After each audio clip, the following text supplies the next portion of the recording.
बिहार विधानसभा चुनाव 2025 में कुल 243 सीटों का फैसला 14 नवंबर को हो जाएगा। निर्वाचन आयोग के मुताबिक बिहार में 10 अक्टूबर को चुनावी प्रक्रिया शुरू हो जाएगी। 6 नवंबर और 11 नवंबर के 2 फेजों में वोटिंग होगी। बिहार के मुख्य रूप से डीएनए के महागठबंधन के बीच मुकाबला होगा। इस बार के विधानसभा चुनाव में प्रशांत किशोर ने जन सुराज पार्टी में मौजूदगी काफ़ी चर्चा में है। बिहार के चुनाव से पहले चुनाव आयोग ने वोटर लिस्ट पुनरीक्षण का कार्य किया। इस प्रक्रिया में पूरी होने के बाद चुनाव आयोग ने बिहार के वोटरों की फाइनल लिस्ट जारी कर दी है। बिहार विधानसभा चुनाव 2025 की महत्वपूर्ण जानकारियां हम आपको बता रहे हैं। कुल सीटें हैं 243, एससी रिजर्व सीट है 38 और एसटी रिजर्व है 2। कुल पंजीकृत मतदाता है 7 करोड़ 42 लाख और पुरुष मतदाता लगभग 3 करोड़ 92 लाख है।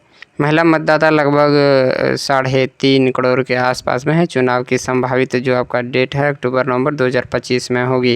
लगभग इसमें 18 से 19 साल का जो वोटर है वो लगभग 14 लाख के आसपास में है। दिव्यांग मतदाता हैं 7 लाख के पास। थर्ड जेंडर आपका 17,254 के आसपास है। फाइनल वोटर लिस्ट से बाहर जो हुआ 3,66,000 के आसपास में बाहर हुआ और दावा की आपत्ति के दौरान जो नाम जोड़े गए हैं वो 11 लाख के आसपास है। इसमें मुख्य जो राजनीतिक पार्टी होगा JDU, BJP, RJD, Congress, left पार्टियां जो होगी ये Jan Suraaj party, LJP.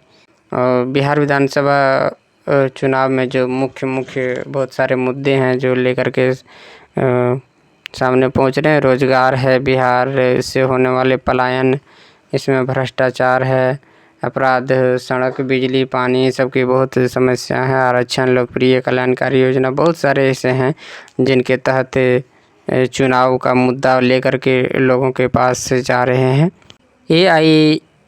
AIMIM के राज्य प्रमुख अख्तरुल ईमान ने कहा कि कोई भी पार्टी यह दावा नहीं कर सकती है कि AIMI ने धर्मनिरपेक्ष वोटों का विभाजन किया है, क्योंकि पार्टी ने गठबंधन के लिए बिहार के पूर्व मुख्यमंत्री लालू यादव के राजद से संपर्क किया था। हालांकि महागठबंधन ने ओवैसी की पार्टी के प्रवक्ता को स्वीकार नहीं किया। पटना विधानसभा चुनाव से जुड़ी एक बड़ी खबर यह है कि असदुद्दीन ओवैसी के पार्टी AIMIM पिछले चुनावों की तुलना में 5 गुना ज़्यादा यानी 100 सीटों पर चुनाव लड़ने की विचार में है। AIMI के प्रदेश अध्यक्ष ईमान ने कहा कि पार्टी ज़्यादा सीटों पर चुनाव लड़कर बिहार के एक तीसरे विकल्प बनने का लक्ष्य लेकर चल रही है। इमाम ने आगे कहा है कि कोई भी पार्टी यह दावा नहीं कर सकती है कि AIMIM की वजह से धर्मनिरपेक्ष वोटों का बंटवारा हुआ है, क्योंकि पार्टी ने बिहार के पूर्व मुख्यमंत्री लालू यादव की पार्टी राजद से गठबंधन के लिए संपर्क किया था। हालांकि महागठबंधन ने ओवैसी की पार्टी को प्रस्ताव को स्वीकार नहीं किया। पिछले हफ्ते में शुरुआत में ओवैसी ने कहा था कि पार्टी अपना दायरा बढ़ाने के लिए मिथिलांचल में 4 सीटों पर चुनाव लड़ेगी। ईमान ने कहा कि दोनों प्रमुख गठबंधन सत्तारूढ़ NDA और विपक्षी महागठबंधन राज्य की AIMIM की मौजूदगी का एहसान कराने के लिए मजबूर होंगे। इमाम ने मीडिया से कहा कि हमारी योजना 100 सीटों पर चुनाव लड़ने की है।